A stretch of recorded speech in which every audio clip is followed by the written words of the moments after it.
자, 아까 지난번에도 제가 말씀을 드렸는데 59점 이상이 제 주변에만 10명이 딱 10명이더라. 59.7, 59.3, 59점 땡. 근데 지난번에 몇 명 뽑았죠? 13명 뽑았죠. 근데 뭐 이 사람들이 다 이번에 59점을 넘으리라는 법은 없어요. 그죠? 그리고 지금 뭐 52점대가 올라올 수도 있고 이 사람이 다시 40점대로 내려갈 수도 있어요. 이건 아무도 몰라. 근데 문제 뭐냐면 답안지에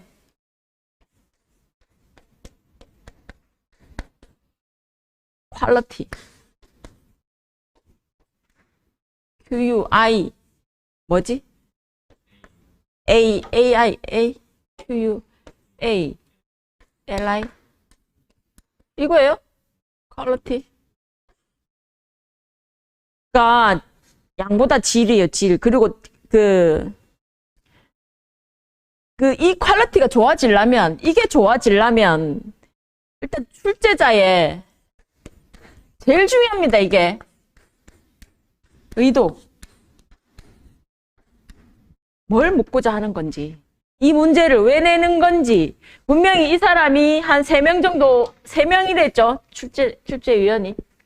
그러면 1교시 13문제. 2교시 6문제.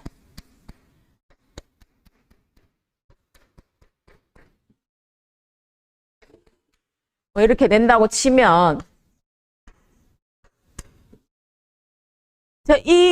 여기에, 이 안에 있는 문제들이, 일단 첫 번째로, 현재 시점에서 문제점이 나오겠죠. 혹은, 현재 시점에 법 개정. 아니면은, 토질은 설계에서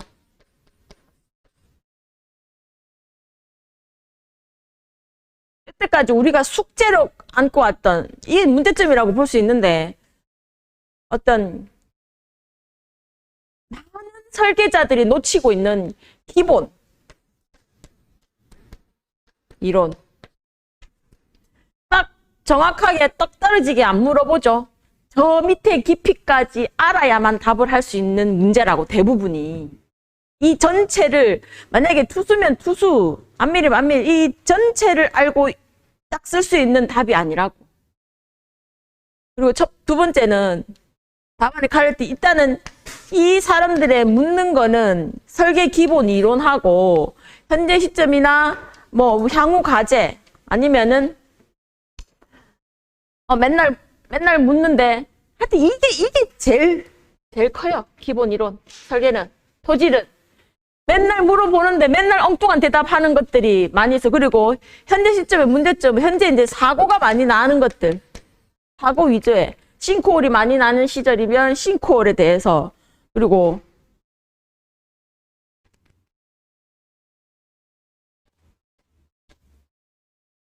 터널 붕괴, 사면 붕괴 뭐 이런 것도 있잖아요. 우리 이렇게 토질에서 이제 설계하는 사람들이 할 수 있는 주의할 수 있는 기본 이론을 아느냐? 그러면 여기에 분명히 여기에 이 냈던 것들이 여기 여기로 가요.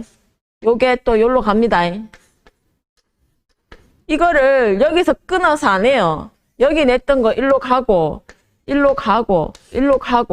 이런다고. 그리고 한 주제 1교시에 나왔던 게 2, 3, 4에 또 나온다고 봐야 되거든. 왜? 세 사람이네요.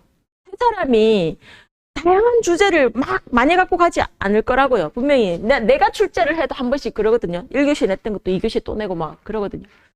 근데 이제 이 사람이 묻는 이 출제자의 의도를 정확하게 파악을 해가지고 그 기본 이론들 제가 이제 말씀드리는 게 이거를 왜 해야 되는지, 왜 도대체 초기 지중 응력을 왜 알아야 되죠?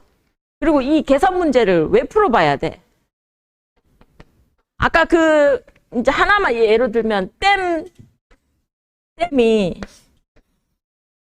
이래가지고 실제로 설계를 해보니까 유선망을, 이거는 컴퓨터로 그리잖아요. 컴퓨터로 뭐 이렇게 나와서 그린다고.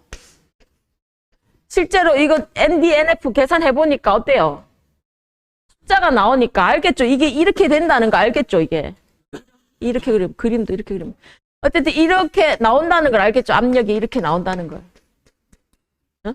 실제로 컴퓨터를 해보면 이렇게 나오는데 그 뭐냐면 우리 교수님, 우리 제 지도 교수님이 옹벽 같은 거는 그 프로그램에서 해서 오케이가 나와도 수기로 충분히 계산해 볼 수 있다 이거야. 전도 활동 지지력에 대해서 우리 그 값이 다 나오잖아요.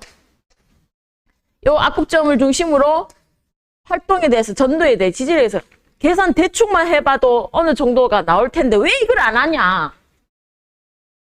그런 말씀 진짜 많이 하시거든요. 그러니까 이런 것들을 이게 다 이 안에 들어오잖아요. 그죠? 그러면 자, 첫 번째 1번. 이 출제자 의도가 이거고 이건데, 첫 번째 내가 답을 쓸 때는 이거를, 그 문제를 왜 하는지, why, 이 시험을 왜 하는지, 이 토질 조사 여기를 왜 하는지, 그 비교해서 실내 시험, 현장 시험 같이 하는 이유가 뭔지, 왜 이거를 항상 뭐든지, 특히 조사의 중요성은 제가 늘 말씀드릴 조사의 중요성. 지금 이제 뭐 저한테 이제 각종 학회마다 다 요즘 그 세미나 철인가 봐요. 무슨 말표대, 학술대, 뭔데 되게 많이 하는데, 이 집안조사의 중요성에 대해서 그 발표하는 그 소규모 논문들이 엄청나요. 왜 이걸 해야 되는지. 그러니까 왜라는 말을, 시험도 이 시험을 왜 하는지, 시험을, 실내 시험 어떤 거를 왜 하는지를, 이 문제 하나 고민을 해봐야 돼. 그러려면 제 답안지를, 이게 뭐 공식 하나 외우는 게 중요한 게 아니고 스토리를 가지라고. 제 답안지에, 내 답안지에 이거를 왜 할까부터. 그러면 방법은 다 아는 거예요. 이거는 외우는 거예요. 이거는 외우는 거. 방법은. 세 번째, 결과를 어떻게 이용을 하는지. 네 번째, 주의사항이 뭔지. 요거를 한 공종마다 스토리를 가지고 답을 쓰시라고. 이거는 이제 내용적인 측면 퀄리티인데, 그냥 눈에 보이는 거. 참 글씨 참 깨끗하게 잘 쓰세요. 이거 있잖아요. 글씨하고 그림인데, 글씨체가 안 되는 사람은 어쩔 수 없어요. 글씨체가 원래 안 되는 사람은 어쩔 수가 없어요. 근데 그래도 글씨체가 안 되는 사람은 어떻게 해야 되냐면, 글씨체가 안 되는 사람은 이걸 맞춰야 돼. 문제 쭉 쓰잖아요. 답 쓰고 이걸 맞춰야 돼. 1, 2, 3, 4, 5 해가지고 이 밑에 이 앞으로 튀어나오면 안 돼. 딱 쓰고 딱딱 요렇게 모양이 나와줘야 돼. 요렇게 그림 여기 하나, 뭐 여기 하나, 여기 딱 봤을 때 이렇게 지지부리하게 나오거나 뒤로 넘어가거나 이런 게 있으면 안 돼. 글씨체가 안 좋은 사람. 글씨체가 좋은 사람은 이렇게 가지도 않아요, 사실. 딱딱 이 형식 안에 맞추려 그래. 그러면 가급적이면 우리가 이 교과서를 보면, 이 교과서에 보면 내용이 어떻게 되어 있냐면, 글자 많이 안 들어가죠? 이만큼의 여백은 있어요. 이만큼의 여백이 있고, 글자 자간이 100%야. 글자 요만큼이면 공간 요만큼이 나와. 아무튼 글자체, 글씨는 요 형식이 그렇고, 이 그림이 좋아야 돼. 이게 제일 좋아. 이게 제일 중요해, 이게. 제가 늘 강조하는데, 그림 노트, 각자 개인의 그림 노트를 연습 많이 하셔요. 연습을 많이 하고 난 다음에 노트에다가 작성을 하세요. 노트에다가 작성을 연습을 하시지 말고 다른 데다 뭐 딥에 이면지에다가 이렇게 저렇게 다 해보고 적당한 크기가 뭔지 한번 내가 고민을 해가지고 답안지 3페이지짜리에는 어느 위치쯤 들어가면 좋을지 이런 걸 해서 자 그림 노트가 있으면 이제 예를 들어서 중요한 거는 반 페이지를 차지를 해야 되겠죠. 중요한 거. 댐 같은 거, 흙막이, 터널의 뭐 어떤 내공변이 제어법, 뭐, 이런 것들은 여기에다가 한번 크게 하시고, 나머지 작은 것들은 여기에 3분의 1을 차지하든지, 아니면, 여기에 4분의 1을 차지하든지, 어디에 갖다 맞출 건지를 이렇게 만들어 보세요, 이렇게. 그림 노트를. 그래가지고 얘의 내용을 내공변이 제어법을 하나 그린다. 내공변이를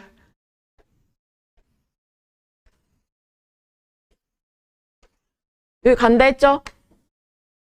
여기는 여기 막장이다. 그러면 1대1로 여기까지 딱 그리면 여기 탄성점 여기에 막장 여기서부터는 뭡니까? 막장 전방, 막장 후방, 여기는 뭐예요? 이게 지보제 설치를 딱 하면 여기서부터 딱 내려와가지고 이 지점에서 지보제가 설치가 돼야 되죠? 그럼 여기서 딱 올라가면 여기가 지보제가 설치되면서 평형이 되기까지 요 시기가 이게 맞아야 돼. 그리고 요때에 닿으면은 막장 요면이죠? 요때는 막장 요면이죠. 요까지 지보제가 설치되어 있어요. 그죠? 요 뒤에는 요까지 지보제가 나오겠죠? 요 A, B, C, 여기 A, B, C 이게 맞아야 돼. 이거 맞고 여기에 PI가 시그마 V0로부터 자 PI가 원래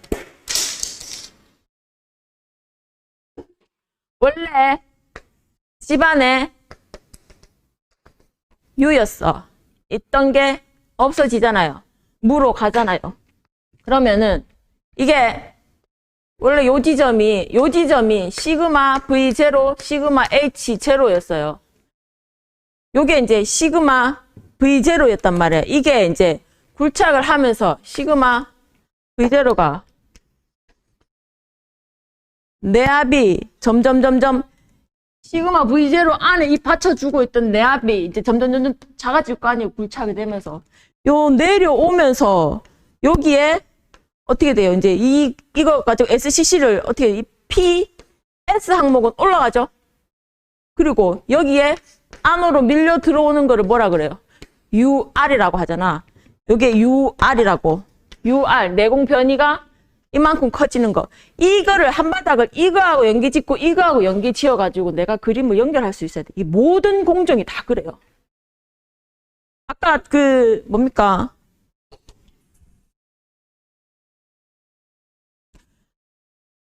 투수에서 상향, 하향일 때 이게 아까 뭡니까? 전수두, 위치수두, 압력수두가 여기서 뭐 곱해줘서 감마 W 곱해줘서 강국 수압이 되고 이게 유효응력하고 전응력으로 다 이어지잖아. 그래프가 두 개가 나오잖아요. 상향 침투, 하향 침투 가지고 이거는 기본 이론에서 이렇고 이것만 그래. 안밀 가면 그 시간 흐름하고 시간 계수, 뭡니까 그거 양면 배수 나오는 거 이거 있죠, 이거. 이거하고 이 안밀을 이렇게 추가 프리로딩 해가지고 여기에 양면 배수 올라간 이 그림하고 그 공식들하고 다 한 세트잖아요, 이거를. 그죠? 그러니까 내가 이제 하나를 문제를 내면은 설명을 하려고 할 때 말로 막 이래가서 이렇게 하는 것보다 이 세트들을 하나 그냥 네가 묻는 걸 탁탁 갖다 주는 거야. 탁탁. 이래서 이렇게 된다라는 걸 그림으로만으로도 충분히 설명이 가능하다. 토질은 그래요. 이 그래프, 그림 이런 것들의 퀄리티가 그림 연습 많이 하셔야 돼요. 자, 제가 왜 합격하려니까 60점 땡만 넘으면 돼요. 근데 59점에서 계속 머물고 있는 거예요. 그게 요런 작은 데서 차이가 납니다. 이 59점짜리하고 60점짜리하고 답안지는 분명히 차이가 있어요. 나도 그거를 인정하고 싶지 않았는데 그 합격한 사람의 답안지를 나중에 가서 보면요. 정말 달라요, 제 거랑. 그런 느낌이 있더라고. 그러니까 공부를 하시되 제가 말씀드리는 그 지난 시간에 터널을 한번 들어보세요.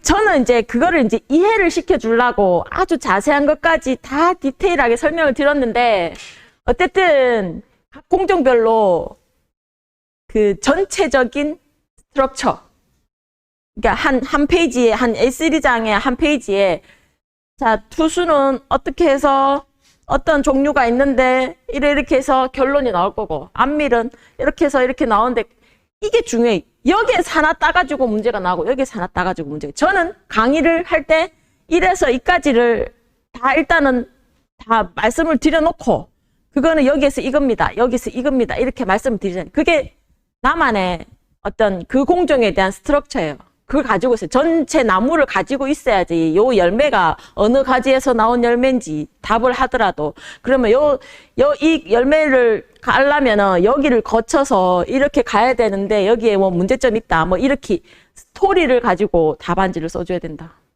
말이 어렵죠? 뭔 소리야?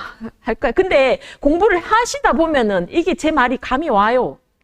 그러니까 우리 그 교재에 보면 터널에 91번부터 90 몇 번까지가 그 안반의 지오리스크고, 그 뒤에 보면 터널이 한 대여섯 문제가 비슷한데 뭔가 각각 다른 답안지가 있어요. 하나는 내공 변이 제어법, 하나는 터널 라이닝, 하나는 뭐 있는데 그게 공통점들이 있어요. 그러면 나는 스토리를 그 문제로 가는데, 이 전체 터널이 있으면 이 문제로 가는데, 원래 전체는 이랬는데 여기 가고, 전체는 이랬는데 여기 가고, 이런 게 있다고. 이게 공부가 다 되면은 아니에요. 내가 이거부터 공부를 하는 거야. 모든 공정을. 말은 쉽죠. 말은 쉽.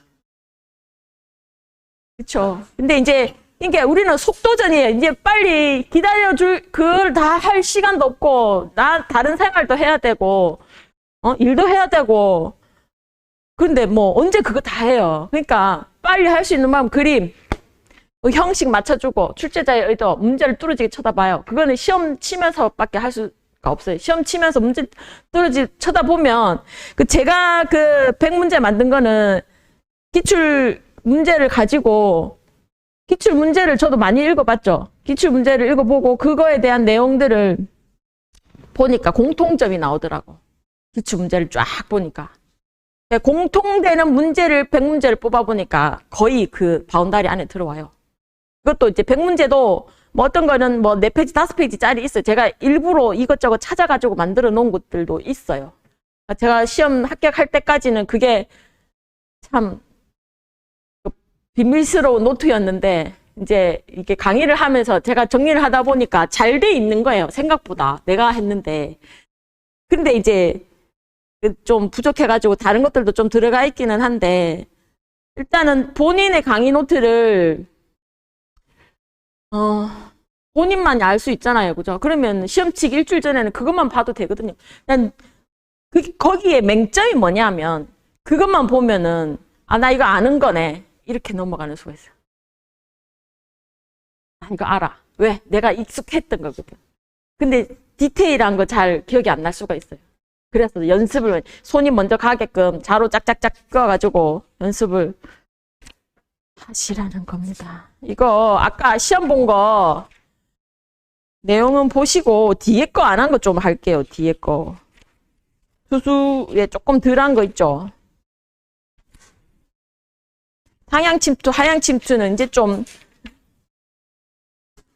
그 다이아그램 그리는 거하고, 전수도, 위치수도, 압력수도 그리는 거하고, 그 간극수압, 유형력, 전응력 그리는 거는 아시겠죠? 그거에 따라서 위치가, 물을 통과하는 구간은 수두가 손실되지 않는 것부터, 물은 응력에 와서는 수압이다.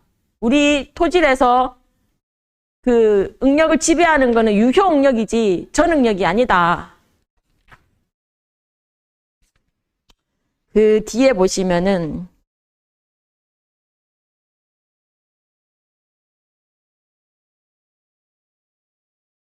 이차원 흐름 한번 볼게요. 2차원 흐름. 차원 흐름. 그냥 글자로 돼 있는 거. 그거.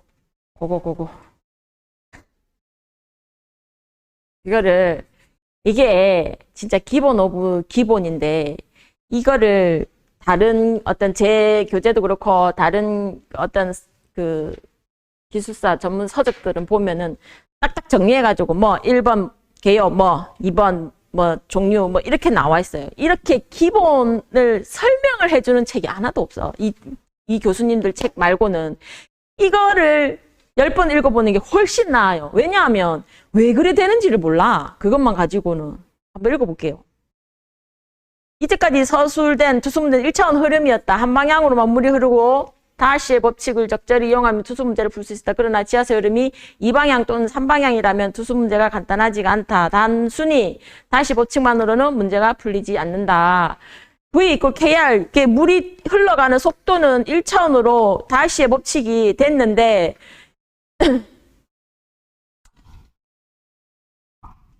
2차원 또는 3차원 흐름의 기본 방정식을 구하기 위해서는 연속성의 법칙이 있어야 된다. 연속성의 법칙, 이게 질량 불편의 법칙, 이게 무슨 말이냐면, 다시의 법칙에 보면, 우리 투수의 기본 이론 방정식이 보면, 이거잖아요. K. around x의 제곱, around 제곱의 h 더하기 k, around z의 제곱, around 제곱 h잖아요. 이게 0이다. k하고 요 i의 동수경사의 합이 어쨌든 이게 0이 되는 게 이게 투수 방정식의 기본, 이걸 뭐라 그러냐면 지배하는 투수를 지배하는 방정식이라고 그렇게 물어보는 데도 있대요. 교수님들. 그 면접 보러 가면 투수의 지배 방정식이 뭔지 한번 적어보세요. 이렇게 한대요. 이게 투수에서 2차원 흐름의 기본 방정식, 뭐 지배 방정식, 둘째 연속성. 다시의 법칙은 물이 흘러가는데 그 KIA로 물이 동수경사를 통한 투수계수가 이 면적을 흘러가는 이거를 유량이라고 하는데 요 V 이퀄 KI가 요게 이 속도가 이 개념이 다시의 법칙이라면 연속성의 법칙은 뭐냐면 여기 흘러가도 똑같이 여기 또 흘러갈 것이고 여기 또 똑같이 흘러갈 것이고 여기 또 똑같이 흘러가는 이게 그 뭐라고 해야 돼? 질량 불변의 법칙. 요게 있어야 요 미소에 있는 요 이 방향, 두 방향의 2차원 방정식을 가지고 이 전체 투수를 풀 수 있다 이 말이거든. 이제 두 가지 원리를 조합해서 어떻게 조합해서 기본 방정식을 구하는지를 설명하고자 한다. 자, 이거를 한번 볼게요. 오른쪽 이 그림 보시면은 요거 그림을 우리 그리고 요렇게 할 수 있어야 되는데 일단 우리가 알고 하는 거 여기서 그 뭡니까? VX, VZ. VZ는 여기는 VZ 더하기 VZ의 요 면적을 지나왔다고 어라운드 미소 변형량을 해서 Q인 이꼬르 Q아웃을 해서 뭐 그렇게 하잖아요. 이걸 한번 처음부터 끝까지 읽어볼게요. 이 두 가지 원리를 어떻게 하냐면 다음 6 그림 10과 같이 널말뚝을 설치하고 오른쪽을 양정해서 오른쪽의 수위선을 H2만큼 낮추었다고 하자. 널말뚝 양쪽 단의 수위차로 인해서 지하수는 왼쪽에서 오른쪽으로 흐를 것이며 두 방향 흐름이 될 것이다. 기준면은 하루 측 수면으로 설정한다. 그러면 AB면 0점 전수들은 H1-H2가 되겠다. H1. 널말뚝이 여기에 있어요. 여기에 이렇게 돼 있다고. 요게 H1, 요게 H2 요래 놨죠, 그죠? 요게 델타 H다 이 말이잖아. 그죠? 요 말이잖아. 그러면 압력수두는 H1에다가 수압백의 감마 W H1. 위치수도는 압력수도 더하기 위치수도는 이래서 이 수식을 해놨는데 이거는 D2면 점 4점의 전수도는 0이 된다. 점 4점 어디 있어요? 4점. 전수도는 0이 된다. 결국 여기서 여기까지 흘러가는 거를 말하는 거죠. 설명하는 거죠. 여기에서 뭐가 이거 등수도선을 거쳐서 여기 있을 때는 물의 흐름이 이렇게 있을 때는 여기에는 수도의 차이가 없는데 여기 흘러가면서 여기는 전수도가 0이 된다 이 말이잖아요. 그죠? 맞죠? 4점에서는 전수도가 0이 된다. 아까 여기에서는 0점에서는 전수도가 델타 H가 된다. 전수도가 여기는 델타 H야. 여기는 0이야. 요건 이해하시죠? 다 아시는 건가요? AB면과 D면의 수도차 델타 H가 존재하므로 지하수는 AB면으로부터 널말뚝 하단을 통해서 궁극적으로 D면까지 여기에서 요렇게 궁극적으로 흘러갈 것이다. 맞죠? AB면에서 D면까지. 지중의 인위의 곳에 있는 K입자를 생각해보자. K입자에서 피에조메타를 설치했을 때 높이는 압력수도이다. 즉 압력수도 더하기 위치수도는 전수도 H가 된다. K입자에 대한 전수도 H는 기준면으로부터 피에조메타의 기준면 아까 그 8m 꽂았을 때 요렇게 해가지고 수위가 여기에 있는데 여기 1m 올라가고 4m 여기에 요거는 물이고 여기가 초립자 있잖아요. 여기 4m고 4m. 아까 우리는 기준면 여기 잡았잖아요. 그죠? 여기 잡아가지고 요 위에 수도차는 8m인데 전수도차는 어쨌든 9m잖아요. 그러면 전수도는 기준면으로부터 어디까지? 피에조메타 높이까지. 전수도는. 그러면은 이게 물이 이렇게 흘러갔을 때 이렇게 흘러간다고 치면 여기가 기준면이야. 기준면이고 A가 있고 B가 있어요. 그러면 여기에서 여기다가 피에조메타 꽂고 여기에 수도차가 여기에서 여기까지 나잖아. 여기까지 수도차가 나잖아. 그죠? 그러면 여기는 피에조메타가 꽂으면 딱 요만큼 올라올 거 아니에요. 피압수가 있지 않는 이상 요만큼 올라올 거 아니에요. 그죠? 여기가 수면이 되겠죠. 피에조메타 꽂은 데서. 그다음에 여기에서 꽂으면 요만큼이니까 여기까지 올라오겠지. 수면이. 요 피에조메타 꽂은 데요. 그러면 기준면에서 이까지가 전수도가 되는 거고 기준면에서 이까지가 이거랑 같아야 되는데.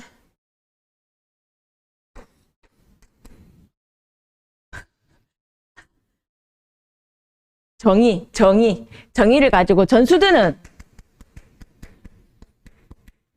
기준면에서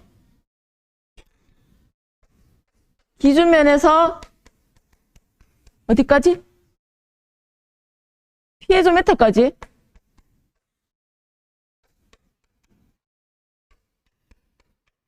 그러면 기준면 피에조메타에서 수면까지가 그러면 위치수도는 기준면에서 피에조메타가 위치수도 아니에요? 나 잘못 알고 있나? 이거를 제가 안 읽어보고 와가지고 그렇구나. 이게 중요하다고 이거를 읽어주려고 한 게 아니었는데 일단 읽어볼게요.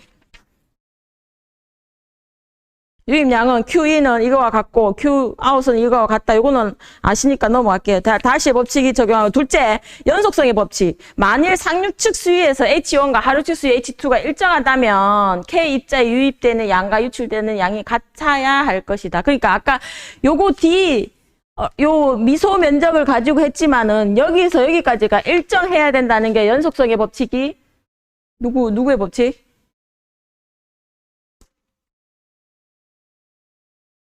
질량 불변의 법칙. 이건 누구의 법칙은 없네요. 일단 다시의 법칙하고 연속성의 법칙의 두 가지를 가지고 투수 이론을 얘기를 한다는 게 요런 내용으로 한다는 걸 얘기해 드리고 싶었고 그래서 K, Z 방향하고 H 방향이 동수 경사의 증가량, 어라운드가 있으니까 증가량의 합은 0이 된다라는 게 이게 투수의 기본 방정식이죠.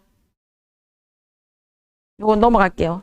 그다음에 그 다음 장에 타이머의 그 식이 있고 일반적인 투수 방정식이라는 게 있어요. 유출 속도는 유입 속도에다가 물이 흙속을 흐르면서 발생하는 속도의 변화율을 더한 것과 같다. 즉 수평 방향 유출 속도는 이거는 다 아시고 이 식은 테일러의 시리어스 계열을 이용한 것이다. X점에서 Vx 값과 미분계수를 알고 있을 때 X 플러스 DX점에서의 Vx 값은 다음과 같이 유출할 수 있다. 요렇게 구한다는 거는 알고 계시죠? 그죠? 그 다음에 2차 미분량 이하를 생략하면 어떻게 될 것이다. 그 다음에 일반적인 투수 방정식에 K 입자에 존재하는 물의 양 VW는 다음과 같다. 이 얘기가 아닌데.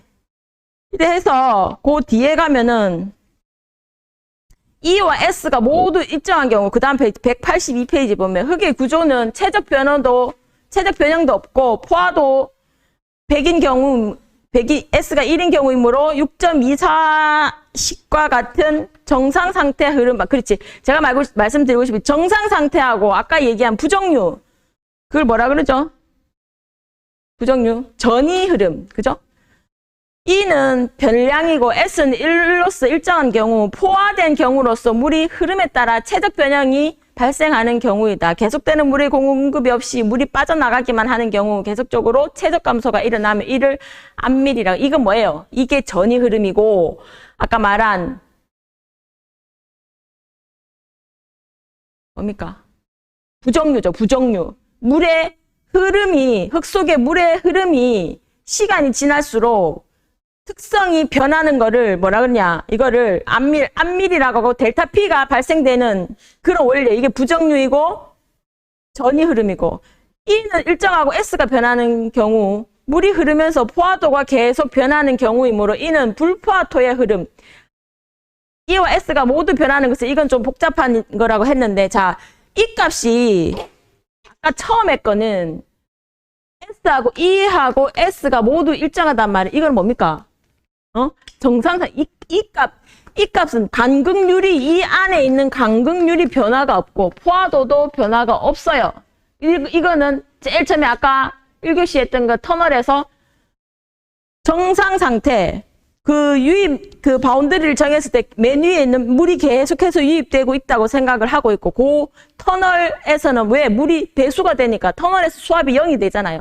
0이 되고 그 바운더리를 컨트롤 볼륨으로 잡았지 여기에는 다른 흐름에는 지장을 주지 않는 거야. 이게 정상 상태 흐름이고 두 번째 E는 별량이고 S는 1이 일정하다. 그러면 E가 변한다는 거는 뭐예요? 이 흙이 여기에 있다가 여기로 내려오는 거죠. 그죠? 포화도는 일정한데 흙이 치마가 되거나 변형이 일어나거나 어쨌든 뭐 치마가 많이 되겠지. 지구 중력에 의해서. 요렇게 된다는 걸 이걸 뭐라고? 이거를 암밀이라고 한다. 암밀은 델타 Q의 개념이에요. 그러니까 Q in 마이너스 Q out이 델타 Q가 이게 가행 강국 수압의 소산량하고 그다음에 암밀도 하고 이게 동일한 거죠. 그죠? 요거를 암밀의 개념에서 아까 지난 그 터널 강의 보시면 비저류 계수 S 값에 따라서 이게 뭐냐 하면 여기 포화토 구간은 이렇게 약간 이렇게 되는데 불포화토 구간은 이렇게 돼. 이게 뭐냐? MW예요. 우리 최적 변형 계수 MV 값은 감마 W K CV 감마 W 이게 뭐라고? 요렇게 구하잖아요. 요게 하는 요 최적 변형 계수하고 같습니다. 여기는 뭐냐면 불포화토 여기는 포화토 S가 100인 구간에는 요 저류계수의 기울기가 아주 작아. 이거는 요식하고 똑같이 여기다가 MW 넣어가지고 이렇게 구할 수가 있어요. 비저류계수라는 개념으로 그 터널에 부분 배수, 완전 배수를 분리해서 여기는 불포화토는 여기 기울기가 엄청 크잖아. 불포화토는 이게 어떤 3번 E는 일정하고 S가 변하는 경우 물이 흐르면서 포화도가 계속 변하는 경우로 이는 불포화토의 흐름, 불포화토의 흐름이 요걸 말하는 거예요. MW의 기울기가 요거거든요. 물의 최적 변형이에요. 이거는 포화토에서는 아주 작은 양으로 하기 때문에 그 포화토의 S 저류계에서 구하는 식이 여기 구간하고 달랐었죠. 그러니까 투수에 이런 내용들이 다 있는 거예요. 터널에 가서 그 우리가 배수 터널이냐 비배수 터널이냐 그리고 배수를 완전 배수냐 부분 배수를 할 거냐 그 터널을 설계하는 내용이 이 투수에서 다 있는 거예요. 이게 이제 여기에서 나오는 이 값하고 S 값을 가지고 4개로 나눴잖아요. 이게 일정한 거 정상 상태. 이거 두 번째 안밀. 세 번째 뭐예요? 이걸 뭐라고 했어? 이 S가 변하는 거. 이 불포화토. 맞죠? 불포화토. 그 다음에 이거 2개 다 변하면 좀 골 때리죠. 그죠?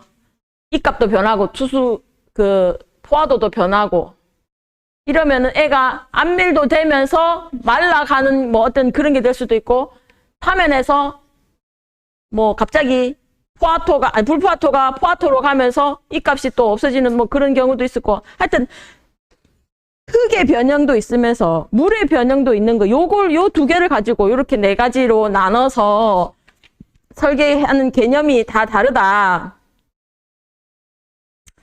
이게 기본 방정식이에요. 실제로 설계해서 요 값을 가지고 한다는 거. 유선망을 이용한 2차원 투수 방정식. 요거는 요 값은 어쨌든 이건 조금 약간 포텐셜 함수 나오는데 요건 약간 그게 있어요. 이게 이제 유선망에 이 직교한다는 요 개념에 요 포텐셜 함수가 기본 이론으로 들어가는 거거든요. 요거는 나중에 또 한번 볼게요.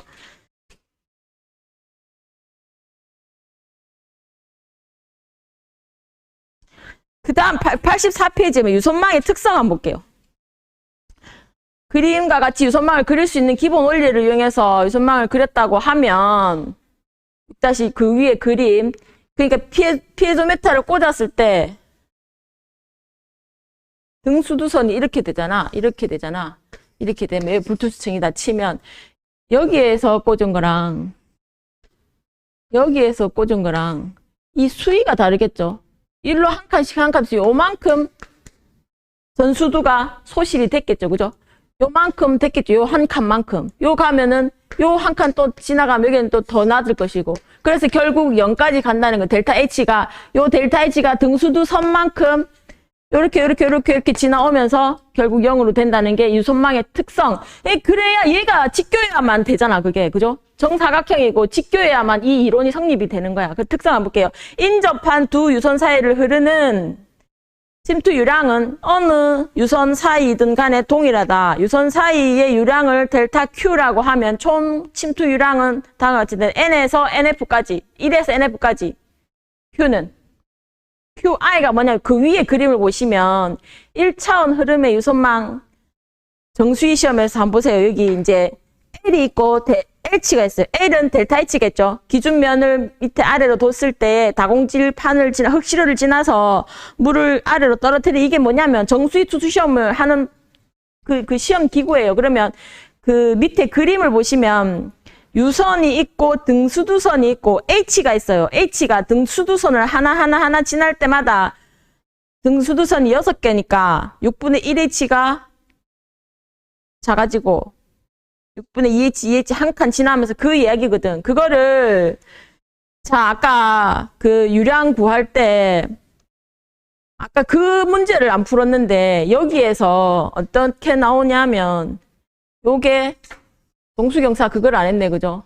요게 이제 이게 2분의 D가 되고 요 점하고의 차이를 알아야 그 유선망에 의한 방법으로 파이핑 검토를 할 거 아니에요. 그래서 여기가 양이 어떻게 되고 여기 양이 어떻게 된다는 거 이걸 알아야 되잖아요. 여기에 등수두선이 지나면서 Q는 뭐예요? K에 델타 H에 ND분의 NF라고 했죠. 근데 요걸 이렇게 안 하고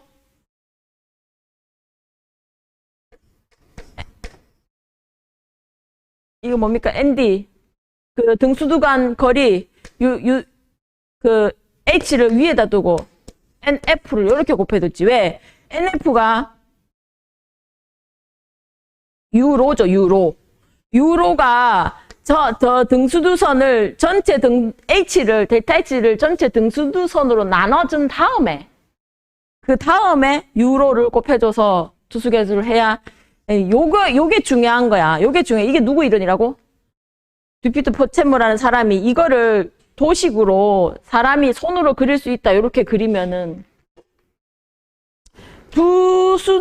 인접한 두 등수둔 사이의 수두 손실, 이를 포텐셜 드롭이라고 하는데, 어느 등수둔 사이가 동일하다. 즉, 총 손실 수두, 전수두 차를 델타 H라고 하면 등수둔 사이의 수두 손실은 다음과 같이 될 것이다. ND분의 델타 H가 전체 이제 되겠죠. 이 작은 이 한 칸의 수두 손실은 전체를 ND분으로 나눈 값이다. 이게 정말 기본적인 건데도 막상 내가 그 답안지를 쓰려면 이게 술술술 안 나와요. 그래서 이런 문제풀이 할 때, 계산 문제를 풀 때, 이런 식을 자주 쓰는 연습을 좀 해야 유선망이 나오면, 자, 전체 유선망의 이 그림은 어떻고, 유선망의 경계 조건은 뭐고, 특성이 뭔지, 이거를 묻는 문제가 되게 많거든요. 유선망의 유선망의 특성에 대해서 뭐 묻는 것도 있고. 그러면 유선망의 경계 조건 아까 요거는 등수두선이죠. 요거 등수두선이죠. 요거 유선이죠. 요거 유선이죠. 요게 경계 조건이에요. 경계 조건. 그다음에 특성. 요 직교한다. 뭐 수두 손실은 같다. 유량은 같다. 요 내용의 특성이 그 몇 자 안 적어도 되거든요. 몇 자 안 적어도 되는데 이게 제일 중요하니까 자꾸 묻는 거야. 중요하니까. 이 도해법으로 구하는 방법. 그래가 결국은 델타 H가 나오는데 이 델타 H를 결국 ND 값으로 나눠준 게, 등수두수는 나눠준 게 이게 중요하다. 그래서 댐에서도, 흑마기에서도, 우리 실제로, 뭡니까? 그때 뭐였어요? 절도 사면 할 때 유선망이 나왔죠? 뭐 이래가지고 유선망이 어떻게 나왔어요? 물이 어떻게 흐르면 여기를 잘라가지고 했을 때 그 유선망이 어떻게 나왔죠? 하여튼 요 딱 하나만 잘라가지고 와가지고 요 부분에 대한 이게 다 등수두선, 유선으로 잘라져가지고 요거 하나를 가지고 침투 해석을 했잖아. 여기 실제로 이렇게 일을 할 때 설계를 이렇게 하니까 이거를 그렇게 중요시 생각하는 거예요. 교수님들은. 이게 너가 기본 이론이 돼 있나? 이거를 알고 이거를 하냐 이거야, 결론은. 그러니까 요거는 우리 지금 파이핑 검토하는 건 요 사각형 하나로 하지만은 요게 다란 말이야. 터널에 침투해서, 사면에 침투해서, 뭐, 옹벽 마찬가지고, 요거에 대한 기본 요 사각형이라도 똑바로 알아라 이거야. 이걸 가지고. 하여튼, 이 구하는 방법, 등수두선이 지나가면서, 등수두선 한 칸 한 칸 가면서 내가 내 전수두를 하나씩 읽는 거. 그게 전체 델타 H를 등수두선의 수만큼 나눴다는 거. 정사각형이 되려면, 뭐, 8대 6 필요 없죠. 그냥 4대 3으로 하면 돼. 제일 간단하게 하면 돼요. 그죠? 그걸 잘라서 할 수 있는 거. 그거에 대한 문제가, 자, 다층 집안에서의 투수계수, 등가 투수계수, 수평 투수계수, 이렇게 묻잖아요. 그거 원리만 알면은 그런 문제들을 다 풀 수 있다. 그 다음 장에 보시면, 동수경사, 유선망의 한 요소에서 동수경사는 다음 그림과 같이 구할 수가 있다. L분의 델타 H, ND분의 델타 H, I는 이게 뭐예요? I는 L분의 ND분의 전체 H가 이게 델타 H, 요 사각망 하나지. 사각망 하나에 여기서 열로 넘어갈 때 결국 여기 가면 0이 되지만 열로 넘어갈 때 델타 H는 L분의 요값을 얘기하는 거죠. X는 요 요소의 길이를 말하는 거죠. 요 요소의 길이. 요 요소를 넘어가는 델타 H는 만약에 이게 12다. 델타 H가 12다. 그럼 등수두선 10개다. 그럼 이걸로 단순히 나눠준 거지만 요거는 실제로 요만큼의 길이를 말하잖아요. 그죠? 실제로 길이 L은 실제의 길이고 얘는 전체 수두를 등수두선으로 나눠준 거예요. 델타 H는. 전수두 수학 구하는 방법은 문제를 통해서 그 다음 장에 있네. 문제 예제 6.5점, 6.5번. 이거를 풀어줘야 되는데. 이거를 풀려고 내가 그거를 설명을 드렸는데, 요거 한번 풀어보세요. 뒤에 예제 6.6번하고 이 두 개. 아까 그 시험 문제에도 나왔는데 제일 많이 나오는 게 유선망에서는 요거하고 수수에서는 아까 요거하고 그 상향 흐름, 하향 흐름 있죠? 솔직히 이거 말고는 별로 나올 게 없어요. 수수에서. 아니면 투수계수 구하는 방법이나 나오지. 오늘 수업 여기까지 하겠습니다.